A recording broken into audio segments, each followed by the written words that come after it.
Hello everyone, welcome back to my mini blog. তো কেমন আছে তোমরা সবাই? তো আমরা যাচ্ছি দার্জিলিং ফারাক্কা থেকে এনজিপি ট্রেন ধরবো, মানে নিউ জলপাইগুড়ি। তারপরে আমরা পৌঁছে গেলাম এনজিপি নিউ জলপাইগুড়ি স্টেশন। আর এখান থেকে আমরা যাবো দার্জিলিং। তার আগে আমরা চা খাচ্ছি গরম গরম আর বিস্কুট। আর এখানে দেখো নেহা কী করছে, কুকুরদেরকে বিস্কুট খাওয়াচ্ছে। আর আমরা স্টেশনের বাইরে আগেই সব করে নিয়েছিলাম প্যাকেজ ঘোরাঘুরি আর থাকার হোটেলের। আর এখানে মিনিমাম 3 ঘন্টা লাগবে দার্জিলিং যেতে নিউ জলপাইগুড়ি থেকে। দার্জিলিং আর আমাদের গাড়িটা কোথায় আছে দেখতে হবে। আর দূর থেকে দেখতে পাচ্ছি আমরা সেই পাহাড়, কত সুন্দর লাগছে। আর এখানে আমরা সবাই এনজয় করতে করতে যাচ্ছি। আর দূর থেকে দেখছো পাহাড়গুলো কি সুন্দর লাগছে দেখছে।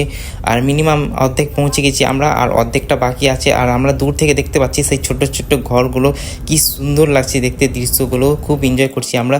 তারপরে এখনও অর্ধেকটা বাকি আছে। ড্রাইভার বললো তোমরা কিছু খেলো। আর দেখছো আকাশে মেঘ পুরো ঢেকে আছে, পুরো পাহাড়টাকে ঢেকে আছে। আর এখন আমরা কিছু নাস্তা পানি করবো, কারণ অনেকক্ষণ থেকে ট্রাভেল করছি। আরও মিনিমাম অর্ধেকটা তো বাকি আছে। আর এখন আমরা একটা হোটেলে কিছু খাওয়া দাওয়া করছি। নাস্তা খুব সুন্দর ছিল নাস্তা। তারপরে আবার আমরা উঠে পড়লাম সেই গাড়িতে। আর আমরা এখন এনজয় করতে করতে আসি। তারপরে আমরা পৌঁছে গেলাম দার্জিলিং। আর দার্জিলিং এসে দেখছি প্রথম আমরা টয় ট্রেন। আর টয় ট্রেনটা দেখতেও খুব অসাধারণ লাগছে, প্রথমবার দেখলাম এই টয় ট্রেন। আর এটা বিখ্যাত দার্জিলিংয়ের টয় ট্রেনটা।